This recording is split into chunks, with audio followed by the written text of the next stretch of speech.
Bom dia, pessoal. Vamos a mais uma aula de inglês. E hoje com o past continuous tense, que é o passado contínuo dos verbos, ok?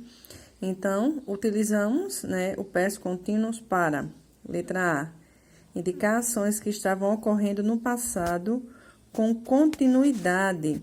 Então, é algo que acontece no passado que ainda continua, não é algo acabado. Ok? Veja aí um exemplo. She was going to cinema. Elas estavam indo ao cinema. Então, é algo que continua, né? Não sabemos se terminou, se foram ou não. Letra B.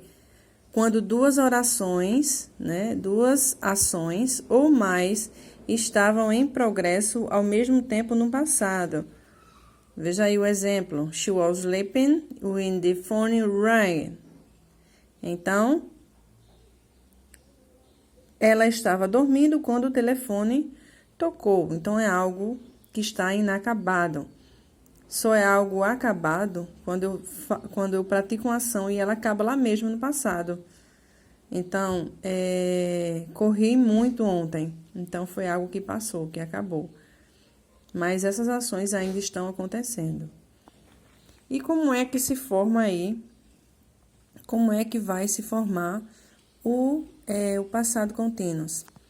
Primeiro aí, nós vamos utilizar os pronomes pessoais, depois o verbo auxiliar, mais o verbo e mais o complemento, ok?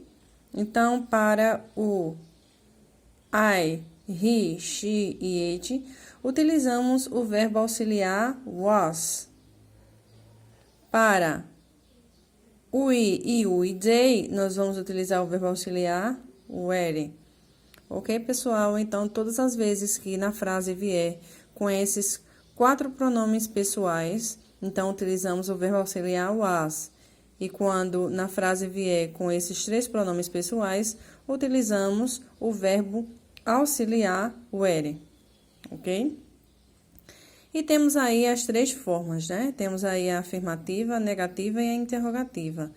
Na forma afirmativa, nós vamos utilizar o subject, né? Que é o sujeito. Vamos utilizar o sujeito, mas o verbo auxiliar, certo? Mais o complemento.